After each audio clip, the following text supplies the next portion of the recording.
Nerdigans, this is the one and only Packer Girl 89, and today's hashtag Hook Nerdigan discussion video is Entice by Jessica Shirvington, Part 3. I didn't think I was going to do Part 3, but yes, I had to do Part 3 because this book is just so freaking epic. And if you have not read Grace or Entice by Jessica Shirvington or have watched any of my Book Nerdigan discussion videos, then why are you here? Go read the books, go watch the videos, and then come back here so we can talk about it.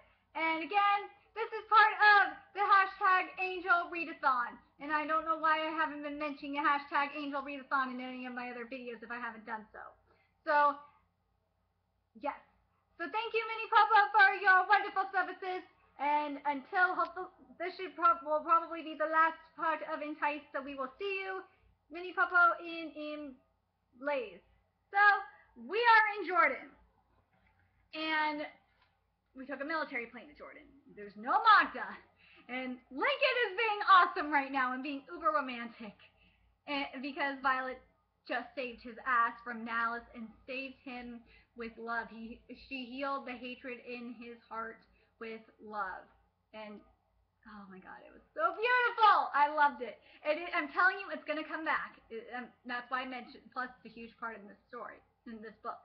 So anyway, as soon as they get off the plane, Violet and Lincoln, through kissing Violet, because that's, if you remember in Embrace, that's how Violet's able to channel all the sense overload.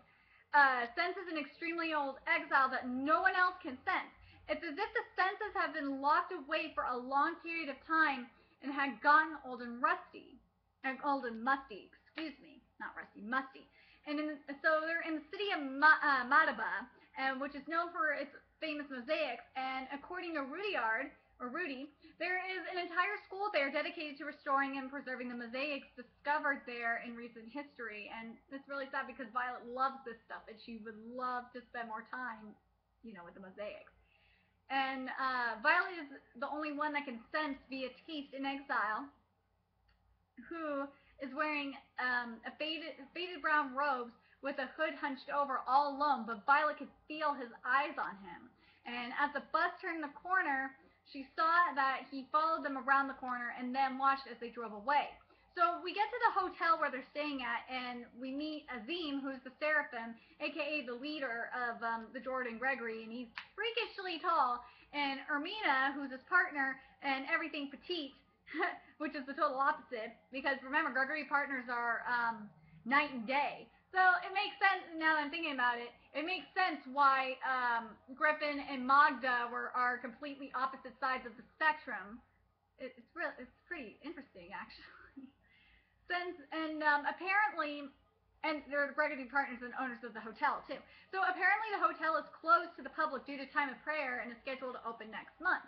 And since they are in time of prayer, Ermina, because they were going to the rooms, Ermina and Azim expect, unless you are married here, and I guess Nyla and Rudy aren't married, which is weird because they are in separate rooms. And it's kind of, and you would think they would be married, but at the same time, it's kind of understanding, because since you're over a few hundred years old, I guess being, you don't want the government to trace you, but still, you would think that being soulmates would make you married, but married under the eyes of God, but I guess not. You will not enter another person's chamber, and they are really hardcore devout. And I thought it was funny when Nyla was smiling about it, and even Lincoln was teasing Violet when he said devout, and he was being very seductive. And seriously, Nyla, you could have warned Violet about it. And it was awesome. There's an internal door in the room, in the bedrooms, yeah. So Violet's meeting with Phoenix, because they tour the hotel, and she senses Phoenix above the waterfalls, the pool and waterfall area, which is natural hot springs, too, which I would love to go there. Seriously, that'd be awesome. So anyway, Violet meetings with Phoenix confirms he is behind everything. So this is like a hashtag TrollGodEisen, hashtag TrollGodBach2 in this more than Bach style kind of sense thing, and I love it. Violet said everything that I was thinking of. She said, "You make me sick." And Phoenix is to tell the Gregory, your people, I'll give them the morning, but the scriptures will reveal themselves to me come tomorrow evening. If you want any chance to get a hold of them, you'll be in place then. And Violet admitted she is addicted to the escape that Phoenix brings with him, that she doesn't love Phoenix, but she's just addicted to the escape. And that Phoenix is like a drug. And it kind of, makes you think about how like sex and how like drugs, or in my case, books, or in some other people's cases, alcohol, are like an escape to another reality. And that's what Violet is saying Phoenix's power is. And I'm putting a lot of emphasis on Phoenix's power because it comes up a lot in this series. So, and then as soon as she gets back to her room and takes a shower, she's wrapped in a towel. Guess who's there? Spence! And he's such a sly fox. He managed to sneak his way into Jordan by stowing away on an army truck that was loaded onto their plane. And he got the hotel address from Rudy's bag. He took the local bus, hitchhiked, and got past security. And got past security by using glamour. I thought it was hilarious. And Steph, the voice of reason, because Violet called her, Steph, the voice of reason, asked if Magda's there, which is a good question. Where is good old Maggie? Because she wasn't on the plane and we haven't seen her yet. And Steph says she might have found something in Lincoln's mom's old documents. And then, of course, Zoe's reaction to Spence with a smile when she comes to get Violet for dinner was holy crap, you're dead. And I was like, oh my god. I was laughing my ass off. I was like thinking, oh god, this is gonna be good. So we get to dinner, and wait, how the hell Connie and Arceus is Magda even there? Seriously, how the Connie and Arceus is Magda there? That doesn't make any sense. And Salvatore is looking at her with confusion. Like, Sal just doesn't understand why something is up with Magda. And I was laughing because this part was great. So Griffin, Rudy, and Nyla, apparently they did stakeouts in army trucks too. Knew Spence was coming. So this was a big troll God Eisen moment right here. Maybe even troll God Eisen's chair moment here. And it struck because yes, Spence, you are still in trouble. Double theory classes for the next month, and a world of pain awaits in practical training with Nyla as his partner. I was like, oh damn, they knew it all along. They were just making a bet with Griffin. Oh my Connie and Arceus. Griffin knew Spence was lying. Oh my god, this was great. It was such a troll moment. It was epic. But anyway, Griffin said if Spence was determined enough to find his way into battle, might as well use him. And of course, Lincoln knew through the word of mouth from Griffin. They all knew. And good question, Violet. Why does Maggie keep playing with that necklace and also look so great? Does she have to flaunt her wealth? And Lincoln says that the necklace is a family heirloom. It's a cashmere sapphire. And the Lincoln reaction to Phoenix, not going so well. So I had to put hashtag don't shoot the messenger. Oh boy. So this part was great.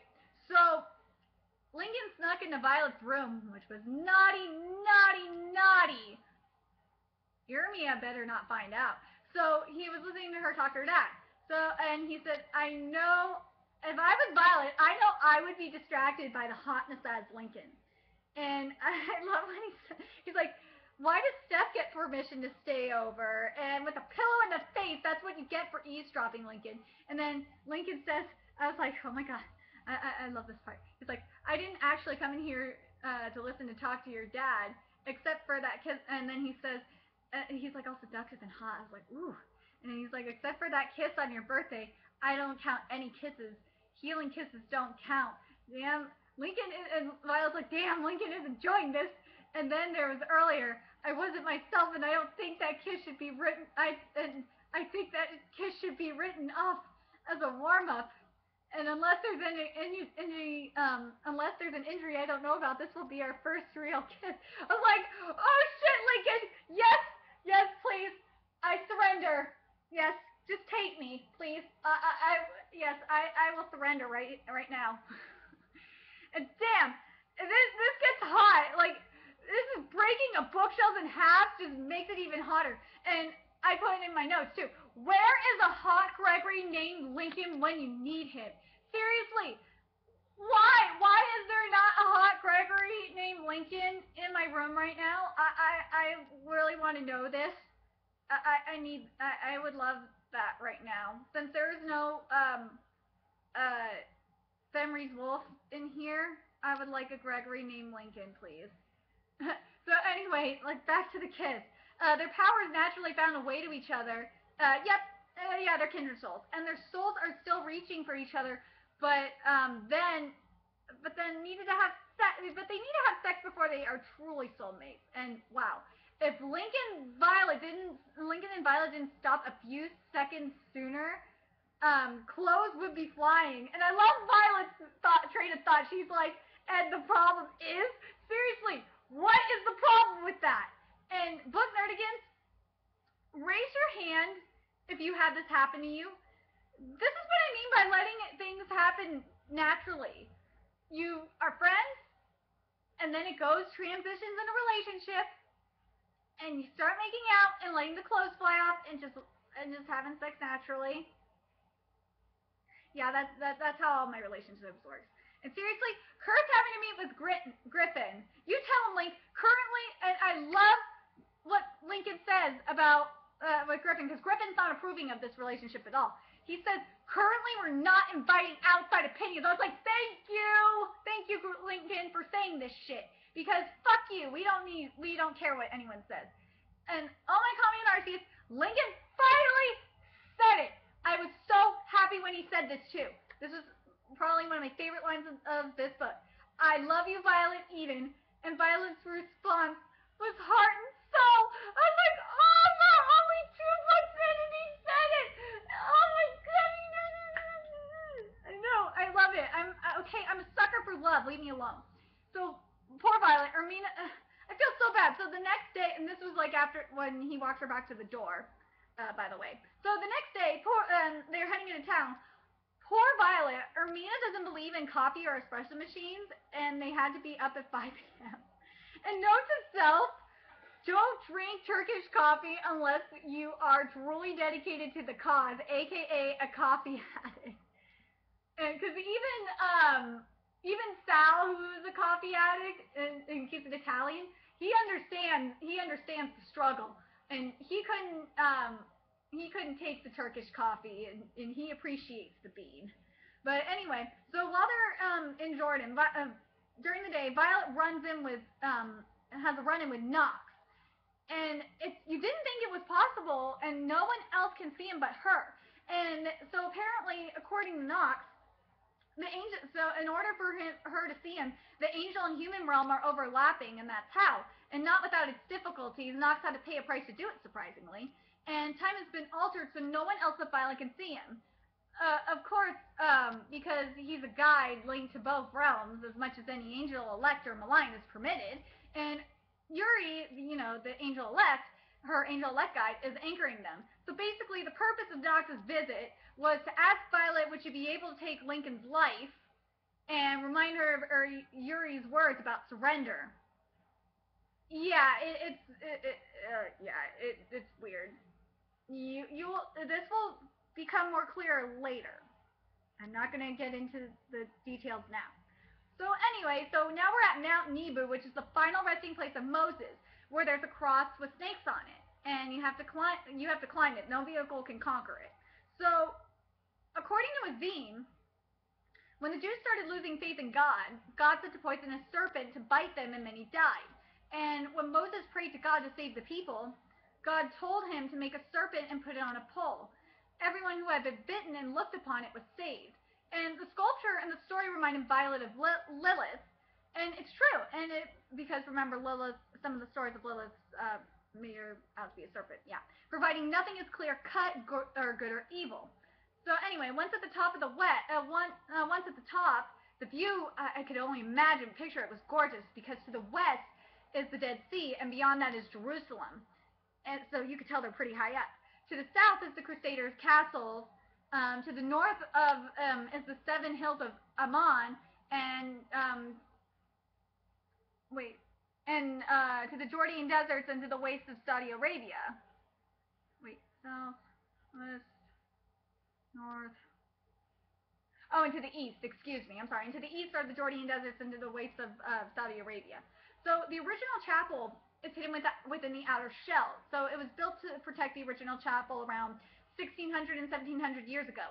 And it's mostly a tourist destination, usually open every day, but not today via favor from Azim and Armenia. Thank Kami and Arceus. So the Book of Maccabees to the rescue on this, because no one could figure out where the inner chamber is. So everyone uses their unique strengths to find the hidden cave, and then Griffin has Zoe lift the mountain. And I love Zoe's response because everyone's like, "What?" And Zoe's like, and Zoe's response is like, "How high?" And everyone else is like, "What the fuck?" So basically, the theory behind this, because everyone's probably like, "What the fuck?" So if Zoe moves the mountain and the glamour holds, it won't move.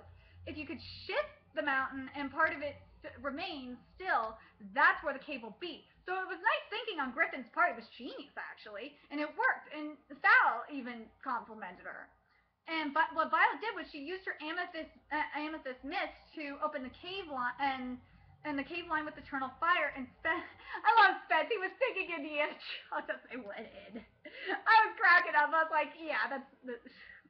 So Violet this is where we meet the world exile named Jude.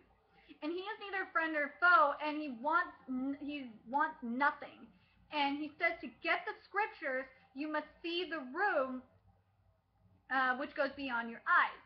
And what we find out is the tomb is made of imagination, something that is within us, a perception that is opened up for interpretation. And that's how Violet figured out that she needed to use the Book of Maccabees, look at the Book of Maccabees, and how that there was a glamour to hide the inner tomb within the mountain itself, which was pretty genius.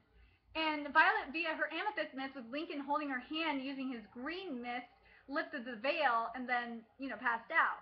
Which is pretty awesome that their powers together, because, yeah, they're soulmates. They're not fully connected yet, but this kind of proves the point that they're soulmates.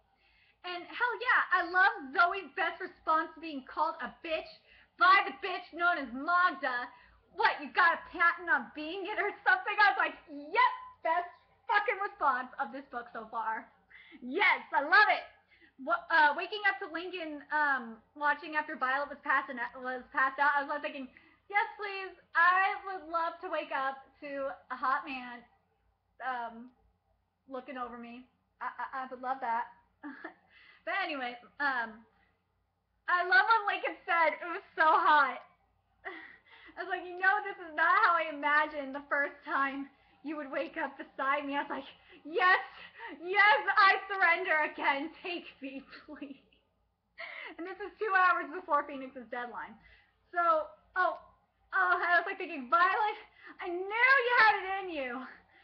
And Lincoln, I love what Lincoln said. He's like, I'm part angel, not a saint. So what happened was Violet took a quick shower and then draped the tower to cover the right places and worked the kiss. And the kiss was fucking hot.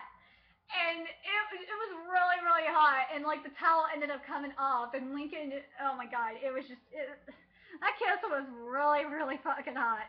And damn it, Zoe, she had to fucking knock on the door. It was like, why now? And I love what Lincoln says right here. Because, guys, you can vouch for this shit. And girls, ladies, we know that we like doing this stuff to guys too. And what Lincoln says is, you know what you did was a serious form of torture. And Violet's like, you deserved it. And Lincoln said, I don't know that I will ever do anything in my life remarkable enough to deserve you. Oh, okay.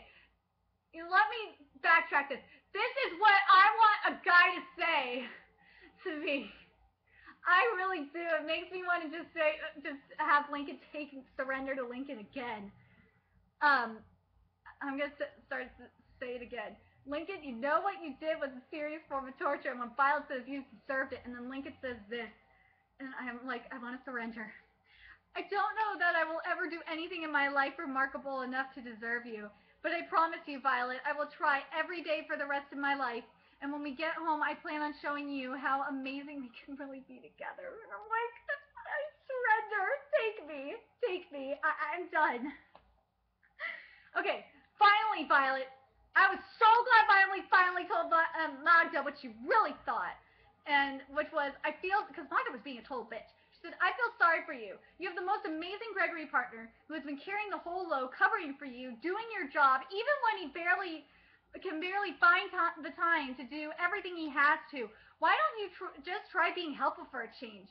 And then fucking Magda did something really low and pulled the Phoenix card. But Violet, I love what she said. She said, you know what? You're not looking so great, Magda. Jealousy doesn't work for you. Ouch! That was such a burn. And then Magda pulled the tainted soul card out. And I was like, oh, that was low. And then that was so way too low, and you stupid bitch, you deserve to be bitch slapped. And then Magda, she fucking played the victim. And Lincoln, I'm disappointed in you. You should have had Violet's back, and only Sal and Zoe had Violet's back. It was bullshit. I was so mad at Lincoln and Griffin for this. But don't worry, it will get better. Don't worry. And belief still, and now we're going to get to the really good stuff. So belief still held that the female Gregory of Jordan back to the confines of the home and healing, even though they were powerful. That really sucks, but yeah, religion still holds true, and culture still holds true, even amongst female Gregory. So apparently there's no coffin within Moses' tomb, because according to Nazim, Moses is buried within the ground. So Lincoln and Violet remove the glamour again, and this is after all no ordinary glamour, and Phoenix appeared behind them with the platoon of exiles in his wake. And apparently it took a week for him to figure out how to remove the glamour. And Azim, of course, had his machete, weapon of his culture, which is not Arab, at Jude's neck. And what is needed for the ritual to get the scripture, an exile of light, an exile of dark, and a Gregory, and not just any prince or leader of each. Jude is the oldest exile of light, and when he pulls his hood down, he had this beauty aura that drew everyone to him. Strength to make others love him and then later destroy them. That's how Jessica Shirvington described him as, and I thought that was amazing. And held it underneath his hood. Obviously, Phoenix is the Dark Exile leader because he is the son of Lilith and Adam. And then the Gregory leader is Violet. Yep, she's ranked higher than Griffin because she is of the Greats, a.k.a. the Soul, which is not only the highest rank, but has never happened before. So Violet was surely enjoying using her Gregory dagger because she's had to slit Phoenix's wrist for the ritual, a.k.a. putting his blood in the chalice, and she was totally enjoying that shit. So Phoenix repeated this with Jude, and you could hear the knife grinding the bone. It was like, ugh. And now Violet's turn, and thank Kami, Jude was slitting her wrist on, and not Phoenix. And Lincoln's like, don't do it that hard. Like, don't go that deep, Jude, please, just don't. And I was like thinking, thank you, Lincoln, for saying something. But Jude, don't worry, Jude's cool. And Violet's blood, it was interesting because Violet's blood was mixed with a mercury-like color from the markings on her wrist. And then the chalice was full, and the boxes containing the scriptures appeared, one with the feather, exiles, one with the wristband, Gregory's, and then shit hit the fan, and Phoenix reopened the wounds, so Violet is dying, because Phoenix is an asshole, but he won't let any other exile kill Violet. And so it's like, hurry the fuck up, Lincoln, hurry! And maybe Phoenix did love her once, and he's doing all this because she didn't love him back. And holy Kami and Arceus, Magda just tried to stab Phoenix, and Lincoln took the blow to the shoulder instead.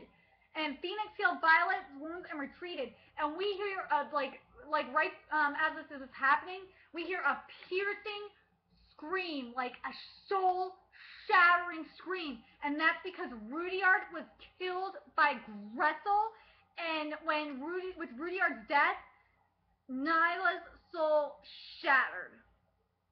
Yeah, when one soulmate died, when one soulmate dies, the other soulmate, surviving soulmate, their soul shatters, and they're still alive, but they're just a shell. It's really sad.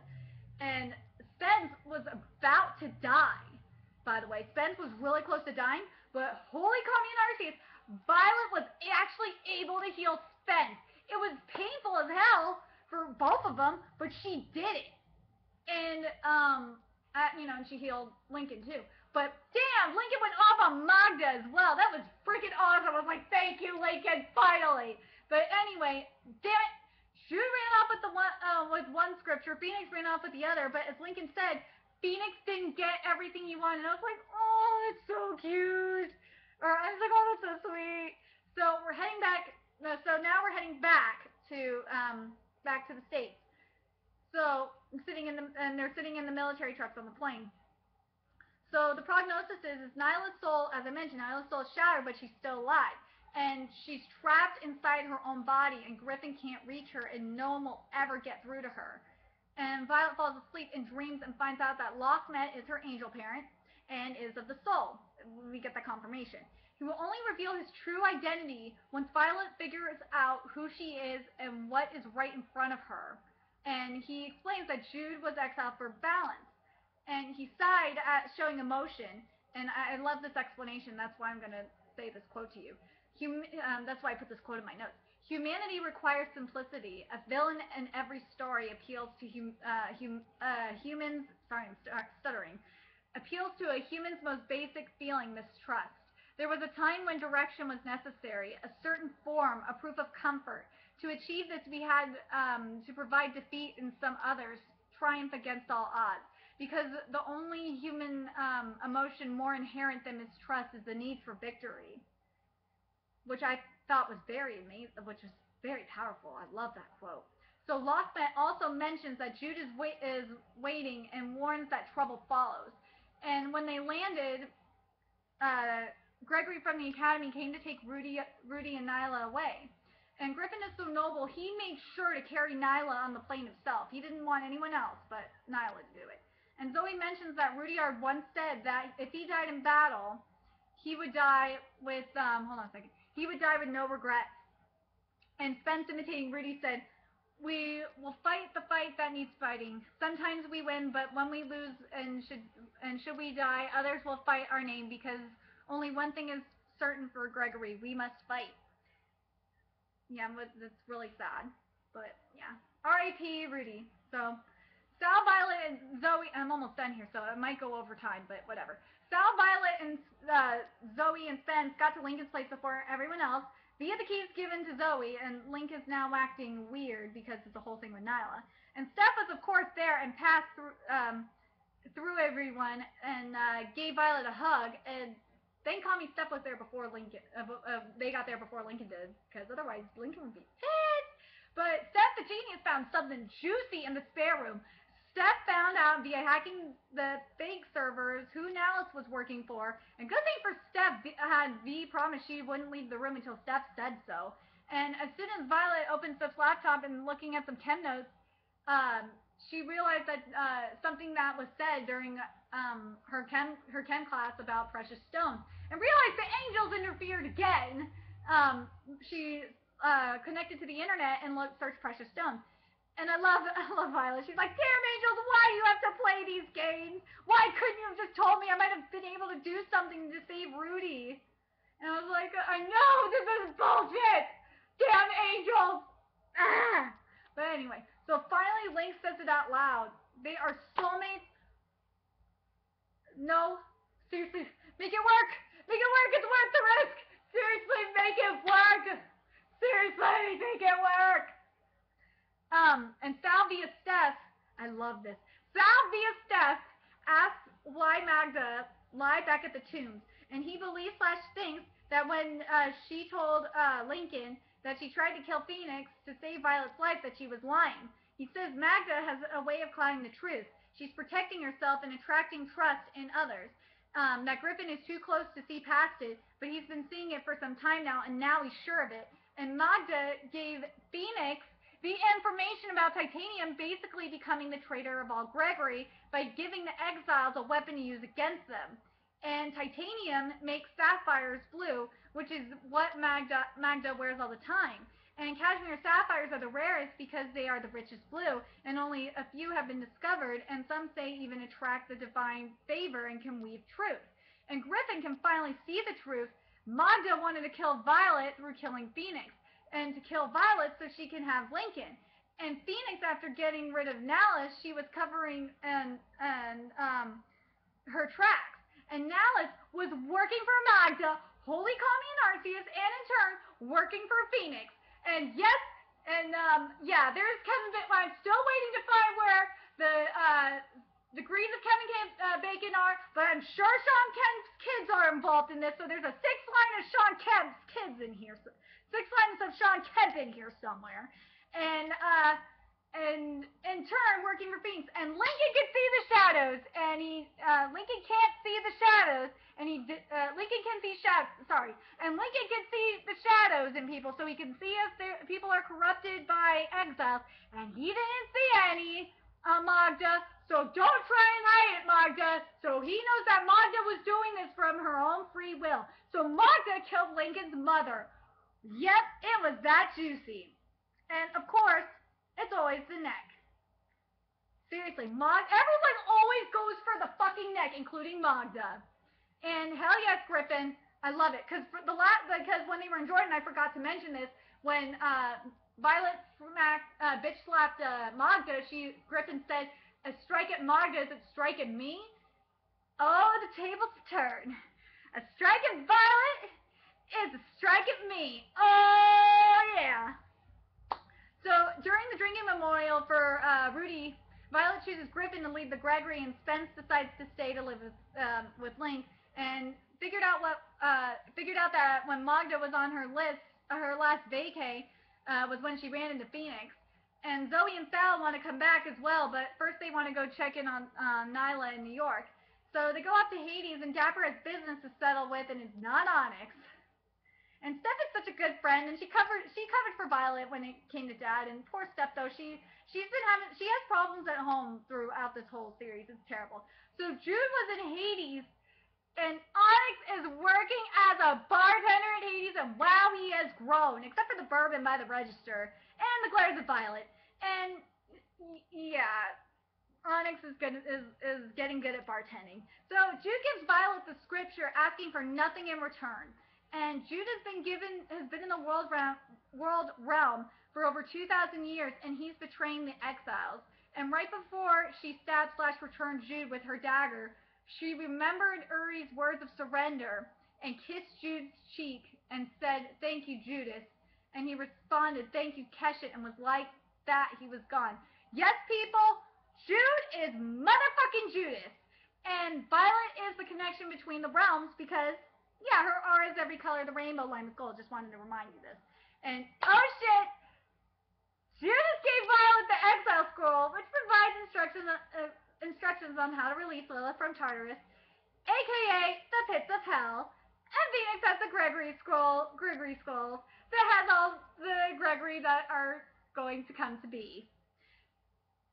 And it ends with a wonderful text from Phoenix. And that's how this book ends. And this book, I love this book. Entice is amazing. And I want to know what you book nerdigans thought about Entice. Because I loved it. I love that we had so much progression from all the characters, if you think about it. We did. It's sad that Rudy is dead, even though we just met him. It's like, damn it, we just met Rudy, and he's dead. Nyla lost her soul. Nah, this sucks. But don't worry, Nyla comes up. We will see her again. Don't worry. We will see her. But yes, I want to know what you book nerdigans liked about this book in general. I want to know what you guys thought about the battle in Jordan. I want to know what you guys think about what was it? I was thinking about Magda's betrayal. I want to know what you guys thought about the mythology and everything else, and what you guys think is going to happen, and what you guys thought about the writing, especially because the writing in this book is so good, and especially the love scenes with Violet and Lincoln. Oh my God, me and Arceus, they were so good, and the lines and the romantic lines by Lincoln were awesome.